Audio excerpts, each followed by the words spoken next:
होगी स्टार्ट। चलो बेटे ऑलरेडी 21 लेक्चर पोस्ट हो गए हुए हैं, ठीक है, वो विंडोज़ बंद कर दो, ठीक है। सो 21 लेक्चर ਜਿਹੜੇ पोस्ट ਕੀਤੇ ਨੇ ਉਹ 'ਚ ऑप्टिकल इंस्ट्रूमेंट्स लास्ट लेक्चर का ਸੀ ਉਹ भी पोस्ट हो गया है, ठीक है। अपार्ट फ्रॉम दैट ਅਸੀਂ lens formula, lens maker formula, mirror formula सब डेरिवेशन कर ली हुई है, ठीक है। और 21 लेक्चर पोस्टेड जो हुए हैं उनमें से 6 से 7 लेक्चर PYQ डिस्कस हुए हुए हैं, ठीक है। लेंस मेकर तो लेंस फार्मूला तक तो काफ़ी क्वेश्चन डिस्कस हो चुके हुए हैं इस तक, ठीक है। कुछ क्वेश्चन पेंडिंग थी, बाकी रिफ्लेक्शन प्रॉपर्ली डिस्कस्ड है। टोटल इंटरनल रिफ्लेक्शन के मोस्टली क्वेश्चन जो PYQ में सारे डिस्कस हो गए हुए हैं, ठीक है। लग गया पता। हूँ असी अगला करना है रे ऑप्टिक्स थ्योरेटिकली कंप्लीट हो चुका है सारा, ठीक है। तो लास्ट लेक्चर जो मैं कल ग्रुप में पाया थी पोस्ट किया था, ठीक है, सारा निकल गया है। हूँ असी कुछ क्वेश्चन करने हैं, शुरू से कितों करांगे lens formula and lens maker तो इन्हू यूज़ कर करके अगे बढ़ांगे। अज असी lens formula, lens maker and prism formula के ऊपर कुछ क्वेश्चन करांगे। तो ये नेक्स्ट क्लास होगी वो ऑप्टिकल इंस्ट्रूमेंट देखांगे, ठीक है। फर्स्ट क्वेश्चन की है, पढ़ो, विजिबल है और बोर्ड कैमरे से क्वेश्चन। अच्छा, by convex lens focal length f है, cut into identical plano convex lens. बेटे 2024 के केस स्टडी में क्वेश्चन से 1 मार्क, ठीक है। 23 भी आया है, हर साल क्वेश्चन आता है। कई बार की करते हैं लेंस में कट लेंगे, कई बार लेंस में कट के इदा जोड़ देंगे पुट्ठे, तो कहेंगे न्यू पावर की होएगी, न्यू फोकल लेंथ कितनी होएगी, ठीक है। बोर्ड विजिबल है, ठीक है। तो देखो क्या करना हमने, अपनी कॉपी खोल लो, क्वेश्चन थोड़ा शॉर्ट में लिख लो, और पेपर में जब क्वेश्चन आए तो सीधा जैसे इन्होंने आंसर लिखा हुआ ये फोकल लेंथ बिल 2f, ऐसा कोई नंबर नहीं मिलना। अगर 2 मार्क तो होया ऐसा 1 नंबर है, 2 मार्क पूरे लेंस से जस्टिफाई करना मैंने। तो ये लेंस है, फोकल लेंथ कितनी है f। अब लेंस को क्या कर दिया आपने, अच्छा इसके कितने रेडियस हैं, एक रेडियस इधर होएगा दैट इज r1, एक इधर होएगा दैट इज, और r1 इधर है पॉजिटिव और r2 इधर है, कितना होना है, ठीक है। सो असी वो लगाना है लेंस मेकर। पहला बताओ इसमें लेंस मेकर क्या आएगा, म्यू माइनस 1 फॉर्मूला क्या होता है 1/r1 माइनस 1/r1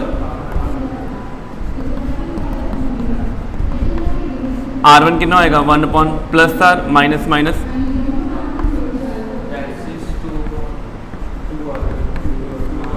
बेटे इस साल भी क्वेश्चन लगा सी विच द फॉलोइंग, MCQ में था ये, MCQ चेक क्वेश्चन सी। फोकल लेंथ अगर कट कर देंगे तो पुरानी फोकल लेंथ और पहले इनिशियल क्या रिलेशन है, पहला क्वेश्चन। अब इसको कट करना हमने, यहाँ तो नोट कर लिया सारा, ठीक है। और सेकंड पार्ट की है, फर्स्ट सरफेस प्लस आर है, प्लेन सरफेस का रेडियस कितना होता है, कि यूज करेंगे इन्फिनिटी। अच्छा, चाहे प्लस इन्फिनिटी यूज कर लो, चाहे कुछ नहीं फर्क पड़ता, प्लेन सरफेस रहता है, इसका रेडियस इधर भी हो सकता है, इसका रेडियस कहीं से भी कर लो, मर्जी हमारी है। ए आंसर नोट कर लिया सारा, लिख लिया, लिख लो कॉपी पे जल्दी जल्दी। ये केस 1 है, ठीक है, जल्दी आओ। तो दिस इज केस 1, पहले लेंस। अब लेंस हाफ हो गया, नई फोकल लेंथ क्या आएगी,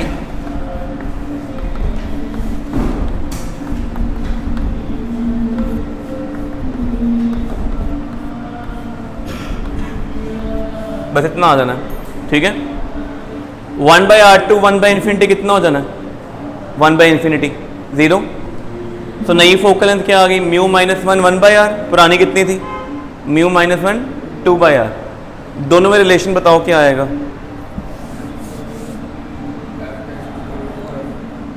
f2/f1 कर दें, मीन्स इसको इससे डिवाइड कर दें, इसको f1 बोल देते हैं, इसको f, ठीक है। इन दोनों को करो डिवाइड, तो क्या बनेगा ये,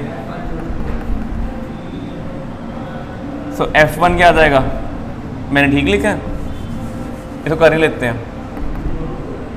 ए बन जाना है mu minus 1 2/r divide by mu minus 1/r, कितना आएगा, ठीक है। अगर आपने लेंस को जो ऐसे लेंस था और वो मिडल तो कट करके 2 अलग लेंस बना दिए, ये बना दिया, तो इसकी फोकल लेंथ क्या हो जाती है, double. What happens to power, power का फॉर्मूला क्या होता है, तो न्यू पावर क्या हो जाएगी, हाफ। फोकल लेंथ डबल होनी है, पावर की हो जानी है हाफ। लर्न कर लो, if you cut a convex lens in 2 parts vertically, focal length become double and power reduce to half. लिख लूँ, ये लाइन ही लिख लो, काफ़ी है, ठीक है। If you cut a convex lens in 2 equal parts, in 2 equal parts, power become half, focal length become double। ये 2 mark question भी हो सकता है कि what happens to power, what happens to focal length, और अगर करें वाई तो प्रूव करके दिखाना पड़ेगा यूजिंग लेंस मेकर फॉर्मूला, ठीक है। कोई थ्योरी नहीं लिखनी, कुछ नहीं लिखना, सीधा फॉर्मूला केस 1 केस 2। अगला क्वेश्चन क्या लिखा हो पढ़ो, डिफाइन, क्या फॉर्मूला होता है पावर का, रेसिप्रोकल ऑफ द, और इसका मीनिंग क्या होता है, ability to bend the light. जिस लेंस की पावर ज्यादा होगी ना, अब आप देखो बताओ, एक लेंस ये है, एक लेंस है पैरेलल रे आ रही है, ये यहां पे जाके बेंड हुई, इधर फोकस है इसका, और इस लेंस में रे आई, ये पहले ही बेंड हो गई,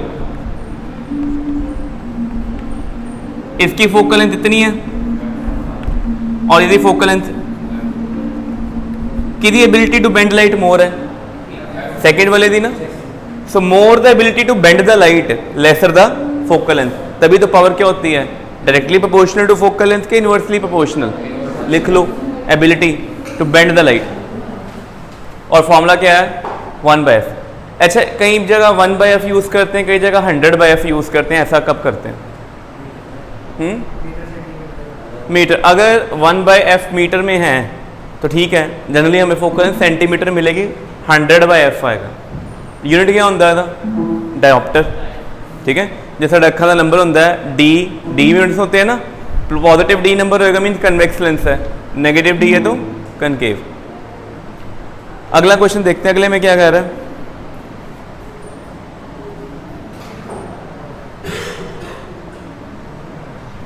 नेक्स्ट क्वेश्चन प्रिज्म का आया, देखो इधर सामने। नेक्स्ट क्वेश्चन कौन सा है, how does the angle of minimum deviation of glass prism vary if incident violet light is replaced by red light. This is prism. तो पहले अपनी कॉपी पे लिख लो, प्रिज्म फॉर्मूला की होता, ये पता लग गया। पेपर में आता है how can you justify the statement of more power and less power, तो 2 डायग्राम बना के दिखानी है। जिसकी बेंडिंग एबिलिटी ज़्यादा है उसकी फोकस कम होगी। देखो इधर प्रिज्म फॉर्मूला क्या कहता है, रिफ्रैक्टिव इंडेक्स ऑफ प्रिज्म, लिख लो पहले प्रिज्म फॉर्मूला क्या होता है, refractive index of prism, refractive index of prism for a specific colour, her colour के लिए अलग अलग रिफ्रैक्टिव इंडेक्स आता है। Refractive index of prism for a specific colour, mu sign A plus delta minimum by 2 upon sine A by 2। बेटे जो last lecture मैंने post किया ना, ऑप्टिकल इंस्ट्रूमेंट 21st था, 20th लेक्चर में ये करवाया हुआ है, और ये बड़ा इंपॉर्टेंट टॉपिक है। 3 नंबर की डेरिवेशन आती होती है वाली पेपर में, 3 नंबर की डेरिवेशन है कि 2 मार्क में न्यूमेरिकल आएगा, 5 मार्क में अगर ये आता क्वेश्चन, ठीक है। ए कौन होता है, prism the top angle, apex top से angle, that is fixed. Delta minimum, हर कलर की डेविएशन निकालनी है, कम से कम कितनी डेविएशन आएगी, ये हर कलर की अलग अलग वैल्यू है। क्या कह रहा है, एक फॉर्मूला तो ये है और एक फॉर्मूला ये वाला है, A plus D equal to I plus A. A कौन है, प्रिज्म एंगल, डी कौन है, डेविएशन, आई कौन है, एंगल ऑफ इंसिडेंस, ई कौन है, एंगल ऑफ एमर्जेंस। डायग्राम देख लो, ऐसे बनती है, अपनी कॉपी पे बना लेना ये, क्योंकि आगे प्रिज्म के क्वेश्चन आएंगे, ठीक है। बेटे ये कौन सी रे है, ये कौन सी है, रिफ्रैक्टेड, और ये एमर्जेंट। यहाँ पे पहला नॉर्मल है, यहाँ पे क्या है, ये एंगल ऑफ इंसिडेंस होता है, ये एंगल ऑफ, और यहाँ पे 2 कौन से एंगल होते हैं, एंगल ऑफ रिफ्रैक्शन होते हैं। गेट बंद कर दो। अच्छा, टॉप ते वाले एंगल ਨੂੰ ਕੀ ਕਹਿੰਦੇ ਆ, एपेक्स एंगल या प्रिज्म एंगल, ठीक है। ਹੁਣ एक चीज़ नोट करो, ये रे का ओरिजिनल पाथ कौन सा था? ये वाला था। और फाइनल पाथ कौन सा है? ये वाला है। इन दोनों में जो एंगल होता है उसको क्या बोलते हैं? डेविएशन डेल्टा या डी। कई जगह डी लिखूंगा मैं, कई जगह डेल्टा, दोनों सेम है। तो डायग्राम क्लियर हो गई? पहला रे ऐसे जाके ऐसे आई है, ओरिजिनल पाथ ये वाला है, फाइनल पाथ ये है। इन दोनों जो एंगल होता है डेविएशन। कौन सा कलर सबसे ज़्यादा बेंड करेगा, डेविएशन शो करेगा, पता आपको? वॉयलेट। अच्छा, स्लो कलर को बेंड करना इजी है कि फास्ट को? अगर कार का यू टर्न लेना है ना, गड्डी जितनी स्लो होगी बड़ी ईजिली यू टर्न ले लेगी, जो फास्ट होगी तो ड्रिफ्ट करके जाएगी, है ना? ऐसा ही होता है ना, सेम थिंग। अगर आपने क्या करना है, एक कलर को बेंड करना है, जो ज़्यादा बेंड होगा वो स्लो होगा और जो कम बेंड होगा वो क्या होगा? फास्ट। अपनी कॉपी में ये भी लिख लो, ये डायग्राम वगैरह बना दी मैंने। Different colours have different deviation, different colours have different deviation.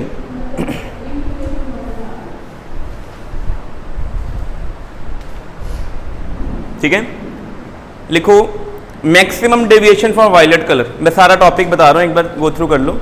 Maximum deviation for violet colour. Violet colour से डेविएशन की है मैक्सिमम है, which shows violet is slowest, which shows violet is slowest। ठीक है जी। एंड अगले लाइन लिखो, red deviate least. Red सबसे कम bend होता है, जरा सब तो घट बेंड होएगा वो फास्टेस्ट होएगा। Red bend least and it is fastest.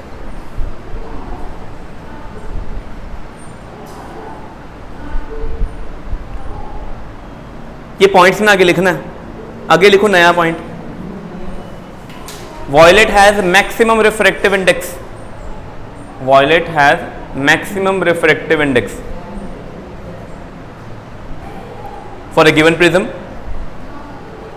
for a given prism, while for a given prism, while red has minimum, while red has minimum। ठीक है जी, कोई डाउट है ਇਹਦੇ ਵਿੱਚ? क्लियर हो गया? ਹੁਣ अपना क्वेश्चन पढ़ो। कहता how does minimum deviation angle of a glass prism vary if incident violet light replace by red light. तो आप आंसर क्या लिखोगे? सबसे पहले वॉयलेट क्या करता है? मैक्सिमम बेंड करता है कि लीस्ट बेंड करता है? तो इसके लिए मैक्सिमम डेविएशन है और रेड के लिए क्या है? तो बताओ फिर क्या होगा? फिर डेविएशन एंगल कम हो जाएगा रेड जब आएगा कि ज़्यादा हो जाएगा? कम हो जाएगा। रीज़न पूछा है, रीज़न क्या लिखेंगे? कॉपी पे लिखो पहले। When we replace violet by red light, replace violet by red light, when we replace violet by red light then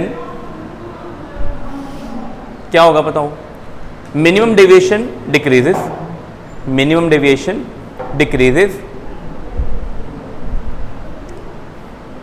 और रीजन क्या है लिखो, formula mu violet minus 1 prism angle deviation violet mu red minus 1 as mu V is more than mu R implies deviation V is more than. ये खत्म हुआ सारा answer. ठीक है, ए वाले फॉर्मूले। रीजन पूछा है ना, तो रीजन में ये बताना है। देखो एक कहानी नहीं लिखनी, कोई कहानी नहीं लिखनी, सिंपल फॉर्मूला हमें ये पता है, उसे ये बन गया। थ्योरी नहीं चाहिए पेपर में एग्जामिनर को। ठीक है, क्वेश्चन हो गया क्लियर?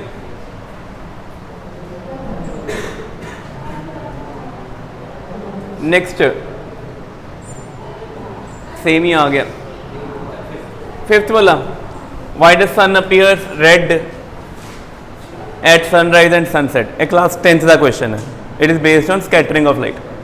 ठीक है, हम स्कैटरिंग बारे थोड़ा पढ़ लेने, हेडिंग डालो स्कैटरिंग, क्योंकि ये डायरेक्टली कवर नहीं होता टॉपिक। हम ये भी नहीं कह सकते ये सिलेबस का पार्ट नहीं है। एग्जामिनर ने कहना था हम 10वीं क्लास तक पढ़ के आए हो ना, तो स्कैटरिंग की होंगी। देखो कॉपी से लिखो बेटे, देखो ए एक स्कैटरिंग ऑब्जेक्ट है, कोई वेव आएगी इसके ऊपर हिट करेगी, क्या क्या पॉसिबिलिटी है कि अब तक वेव और ये स्कैटरिंग पार्टिकल इंटरेक्ट ना करें, वेव सेम वेवलेंथ से आगे चले जाए। समझ लगी? पहली पॉसिबिलिटी क्लियर हो गई, वेव एज नाल इंटरेक्ट ही ना करे। दूसरा क्या होता है, वेव आई, इसको कुछ एनर्जी दी, ये एक्साइट हो गया और वेव चली गई विद लेसर एनर्जी और मोर एनर्जी, लेसर, मतलब लेसर एनर्जी ना चली गई, वेवलेंथ की हो गई इंक्रीज। बट अगर ए ऑलरेडी एक्साइटेड सी, वेव आई एनटेक्ट की, वेव में एक्स्ट्रा एनर्जी मिल गई, wave go with more energy. तो स्कैटरिंग में 3 पॉसिबिलिटी होती हैं, नो चेंज इन वेवलेंथ, और एक क्या होता है इंक्रीज इन वेवलेंथ, एक क्या होता है डिक्रीज इन वेवलेंथ। कोई डाउट बना था विच? लिख लो अपनी कॉपी में, स्कैटरिंग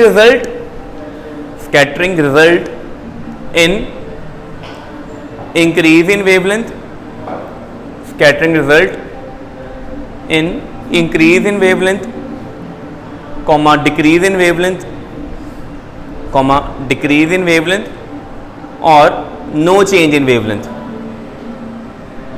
ठीक है जी, क्लियर हो गया? पहले स्कैटरिंग का की मतलब होता है वेवलेंथ बढ़ भी सकती है, कम भी हो सकती है, नहीं भी हो सकती है। अगले में लिखो व्हेन, नया पैराग्राफ में, when incident ray hit on scattering particle, when incident ray hit on scattering particle above possibilities can arise, scattering particle above possibilities can rise. मैं पहला पॉसिबिलिटी लिखाती हैं कि स्कैटरिंग ना की हो सकता है, वेवलेंथ लाइट से चेंज हो सकती है, नहीं भी चेंज हो सकती, वध भी सकती, पॉसिबिलिटी मतलब ए तीनों चो कुछ भी हो सकता। हूँ यदि रियल लाइफ एग्जाम्पल, बेटा गेट खुलेगा, मैं बोलांगा, गेट तो बाद मेरी आवाज़ सुनाई देगी, बिल्कुल गेट दे इधर कोई बंदा खड़ा है, उन्होंने मेरी आवाज़ सुनाई देगी कि नहीं देगी? देगी ना। सोचो गेट खुला है, गेट के बाहर मैनू नज़र नहीं आ रहा, मेरी साउंड के ट्रैक के विच भी नहीं है, बट एदा मीनिंग गेट के एज तो साउंड की हो गई, बेंड हो गई, फैल गई। बट क्या लाइट को जब ऐसे फेंके, नेरा पूरा हुए, लाइट कभी बेंड कर दी इस तरह?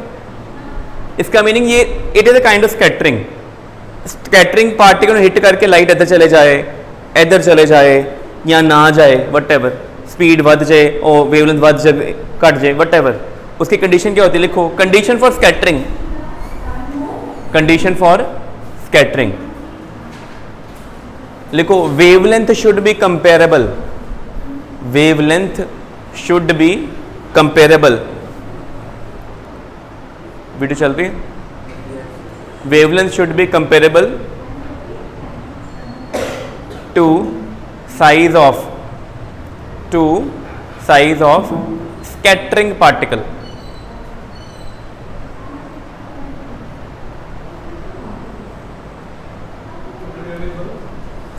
Should be comparable to size of scattering particle. बेटे साउंड की वेवलेंथ ना पता कितनी होंगी है? सेंटीमीटर से विच 5 सेंटीमीटर, 15, 60, 100 सेंटीमीटर। और साड़ी जरा गेट का जरा एज है, चुगाट हैगी है, वो भी इन्नी ब्रॉड है, अप्रॉक्सीमेटली 8 to 9 सेंटीमीटर्स। सो ये साइज़ और मेरी साउंड की वेवलेंथ कंपेरेबल है, तो साउंड जब इसको हिट करेगी वहाँ से वो स्कैटर कर जाएगी। बट लाइट की वेवलेंथ कितनी होंगी है? 6000 तो लेके एंगस्ट्रॉम तो लेके 9000, 4000 तो 7000 तक एंगस्ट्रॉम। और माइक्रोमीटर में देखें तो कोई 2 माइक्रोमीटर या 3 माइक्रोमीटर। माइक्रोमीटर बहुत छोटा है कि बहुत ज़्यादा? तो लाइट नू कौन स्कैटर करेगा? फिर गेट के एज से स्कैटर हो सकती है, गेट का एज बहुत बड़ा है, उसको स्कैटर करने के लिए क्या चाहिए? Dust particle, water vapour. तो ये देखिए होना कि जो रूम घर का बंद हो दोपहर के टाइम, एक कॉर्नर तो लाइट अंदर आ रही हो, लाइट का ऐसे प्रॉपर कौन बनता है? बनता ना कौन, जिसे डस्ट पार्टिकल रैंडमली मूव कर रहे होंगे, that is scattering of light. देखो इधर आपको लाइट का प्रॉपर पाथ नजर आता है ना उस टाइम पे? क्या इस रूम में भी लाइट का पाथ नजर आ रहा है?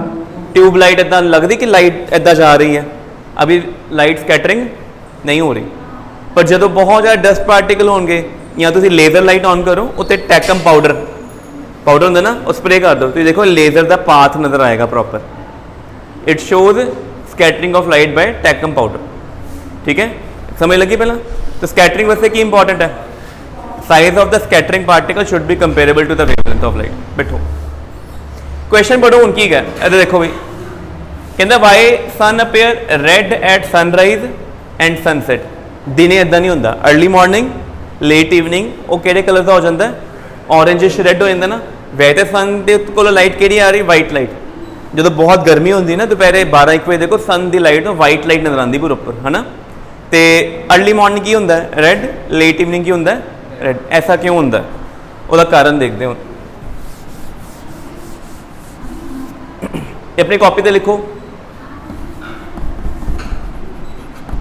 एक्सटेंट ऑफ स्कैटरिंग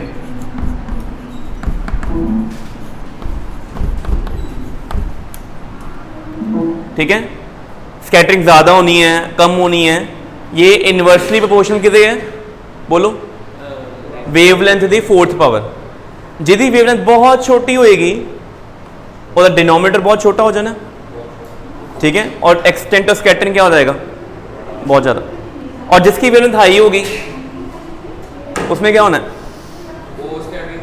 बस समझ लगी पहले बात बताओ किस कलर की वेवलेंथ सबसे ज़्यादा है रेड दी वेवलेंथ और वॉयलेट दी मीन तो सबसे ज़्यादा स्कैटरिंग किस में होगी रेड स्कैटर्ड क्या करेगा लीस्ट ते वॉयलेट की करेगा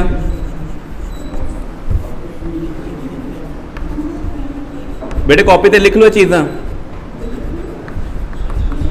क्वेश्चन ही चेंज होने पेपर से MCQ बन जाना है कि extent of scattering is proportional to lambda power n n क्या होगा 4 के -4 -4 MCQ है भला ठीक है NCERT बुक में रे ऑप्टिक्स में डायरेक्टली ये कवर्ड नहीं है कहीं ना कहीं आपको छोटा सा पैराग्राफ मिल जाना है और हमारे सिलेबस का पार्ट है ये ठीक है अगर पेपर से आ भी जाता है तो एग्जामिनर ने कहना है कि 10th ਵਿੱਚ ਤਾਂ ਪੜ੍ਹ ਕੇ ਆਈ ਹੋ ਨਾ ਉਹੀ ਚੀਜ਼ ਹੈ ਅੱਛਾ ਦੱਸੋ ਫਿਰ ਵਾਈਟ ਲਾਈਟ ਪਈ कलर स्कैटर हुए किन्ने कितने डस्ट पार्टिकल ने अर्ली मॉर्निंग और लेट इवनिंग में सन दूर होंगे मौसम के अंदर ठंडा होंगे बहुत सारे डस्ट पार्टिकल्स होंगे लाइट को स्कैटर करेंगे तो कौन सा कलर सबसे ज़्यादा स्कैटर करेगा वॉयलेट ब्लू इंडिगो सब स्कैटर करके सब फैल गए स्काई की अपेयर होएगा ब्लू केड़ा कलर स्कैटर सब तो घट किता तो सन की अपेयर करेगा रेड जो शाम का टाइम आता है सन तो अर्थ के डिस्टेंस बढ़ जाता टैंपरेचर घट जाता डस्ट पार्टिकल रस्ते बहुत ज़्यादा आ जाते हैं और अगेन स्कैटर करते हैं सारे कलर स्कैटर हो जाएंगे बचेगा केड़ा ये लिख लोगे तो नीचे लिखो ये नोट कर लिया बड़े सारे क्वेश्चन के आंसर यही है स्कैटरिंग का जब भी टॉपिक आएगा ये लिख के ही आनी चाहिए भावें तुहानूं आंसर पता लग रहा है नहीं पता लग रहा है ये चीज़ लिखी होगी एग्जामिनर कोई ना कोई नंबर तो देगा ही ना ठीक है तो बोर्ड के पेपर कई बच्चों को फिजिक्स नहीं आती होंगी ना वो सब कुछ ही लिखा आते चाहे पेपर कुछ पूछे है चाहे नहीं पूछे नहीं डेरीवेशन लिखा आते ठीक है पूरा पेपर भर आएंगे एक दो पेपर इदा के भी आते बट फिर एग्जामिनर की करता है किसी तरीके थोड़े थोड़े नंबर दे के अगे पहुँचाते उन्होंने बट अगर तुम कुछ लिख के ही नहीं आओगे फिर तो नंबर ही नहीं मिलने ठीक है अच्छा लिख लिया यहाँ तक नीचे लिखो early morning and late evening early morning and late evening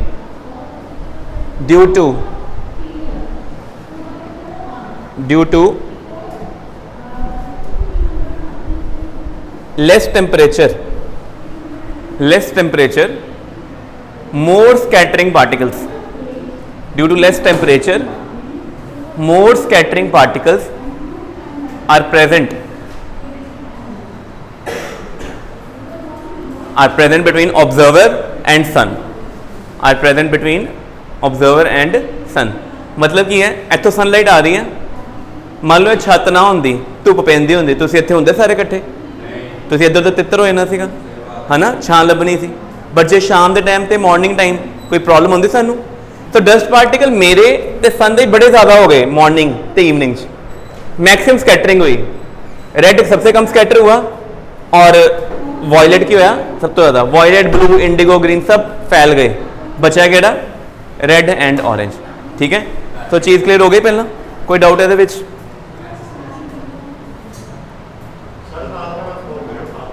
हाँ जी फ़ोन तो मेरा बंद है हाँ उठाते हैं अभी अच्छा चलो अगला क्वेश्चन एनु कैमरे में तो करो सेट एक क्वेश्चन पहला नीचे देख लिए। अच्छा बेटे एक क्वेश्चन पहला हाँ ले आ देखो इधर डबल कन्वेक्स लेंस है। डबल कन्वेक्स का की मतलब होता दोनों साइड कन्वेक्स सरफेस है। Lens made of material refractive index कितना है μ1 is placed inside two liquids μ2 and μ3। Lens कितना बनाया μ1 मटीरियल का ग्लास है।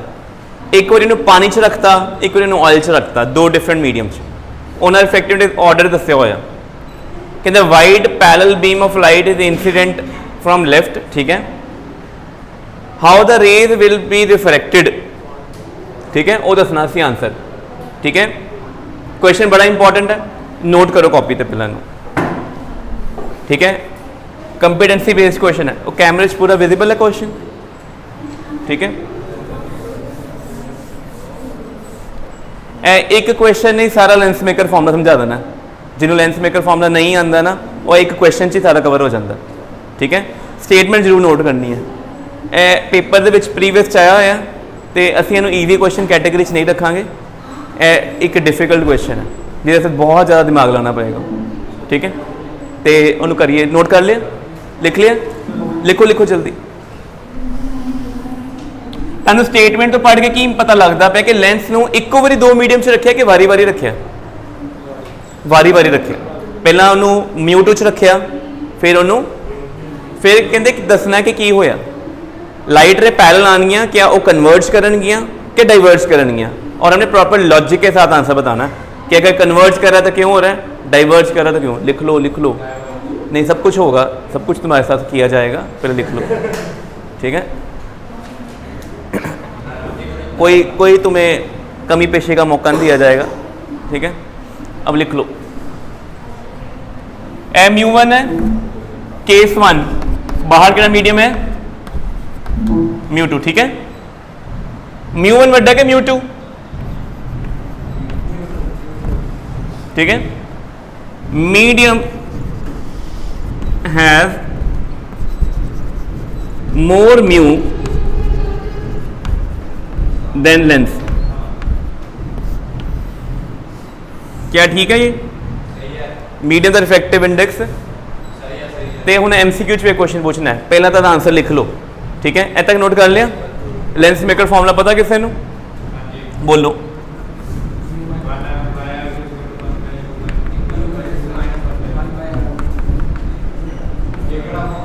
लेंस मेकर तुमने लेंस फॉर्मूला बोल दिया। लेंस मेकर एक चीज़ याद रख लो मिरर नू पानी च डिप कर दो मिरर को ऑयल में डिप कर दो रिफ्रैक्टिव इंडेक्स कभी उसका फोकल लेंथ कभी चेंज नहीं होती। ठीक है बट अगर तुसी लेंस नू किसी मीडियम में डिप किया है you have change the focal length. अच्छा कोई बताए यहाँ पे जो म्यू है ये कौन सा म्यू होना चाहिए 2 μ1 के 1 μ2। 2 लाइट कितों आ रही है सेकंड तो फर्स्ट आ रही है यहाँ चाहिए। ठीक हो गया गल R1 इधर है पॉजिटिव है कि नेगेटिव ते R2 इनू सॉल्व करेंगे तो 2/R बन जाएगा पॉजिटिव आएगा। 2 μ1 कितना आएगा इज μ1/μ2 के μ2/μ1 μ1/μ2। अगर लाइट सेकंड से फर्स्ट में आ रही है that is relative refractive index तो μ1/μ2। अगर 1 μ2 होंदा ते μ2/μ1। हुण तुसीं ये दसना है यह चीज़ पॉजिटिव आनी है कि negative according to this thing. ये क्या आनी है नेगेटिव। क्यों नेगेटिव आनी पता μ2 1 से बड़ा है और μ1 से बड़ा है डिनोमिनेटर बड़ा है न्यूमरेटर छोटा है ओवरऑल आंसर की हो जाना है। ऐसा मतलब केस 1 दे विच जिहड़ी फोकल लेंथ आएगी वो क्या आएगी हाँ मैग्नीट्यूड जो मर्जी आए हमें नहीं लेन देना हमें तो सिर्फ चेक करना है कि फोकल लेंथ पॉजिटिव आनी है कि नेगेटिव। अगर फोकल लेंथ नेगेटिव आई है ए लेंस की बिहेव करेगा इट बिहेव लाइक कन्वर्जिंग और diverging it behave like diverging. तो जरा पहला केस है सो लाइट रे भी ड्रॉ करते हैं कर लिया नोट यहाँ तक इन्हें पूरा सॉल्व कर लो ऊपर डायग्राम इरेज कर दिए।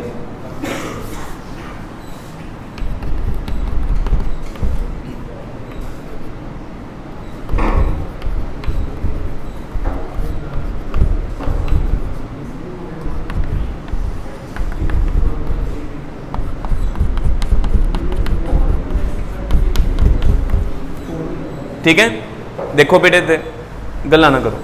ये आ गया रोहित बस। डाइवर्जिंग की फिर कितना दी बनेगी डायग्राम? लाइट रे आ रही है पैरेलल, क्या होगा? पहला आंसर आ गया। इतों एक रिजल्ट लर्न होया, लर्न कर लो इस चीज़ को, नोट लिख लो, बड़ा important. When lens placed in a medium, when lens placed in a medium with refractive index, lens placed in medium with refractive index more than, when lens placed in medium with refractive index more than it, when more than it, its nature changes, its nature changes, that is अगला inch, convex become concave, convex become concave and concave become convex।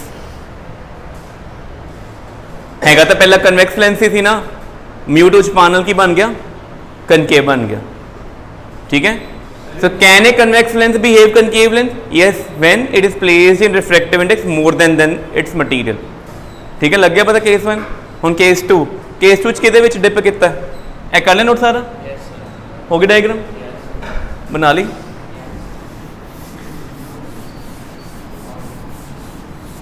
अच्छा, अगली case की कितना सी? mu1 mu3, mu3 की है is less than mu1। अब बताओ f2 कितना बनेगा थे, 3 mu1 के 1 mu3? लाइट कहां से जा रही?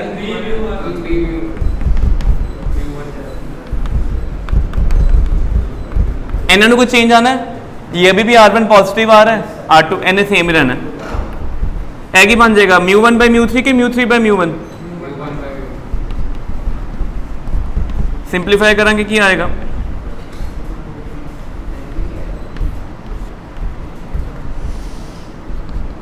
अब बताओ, mu1 वड्डा ना पॉजिटिव, ਇਹਦਾ मतलब नेचर सेम रही। हाँ, मैग्नीट्यूड घट वध जाएगा बट नेचर की रहेगी, पहला भी कन्वेक्स ही हुण भी की है। सो इतने किले को की बनेगा?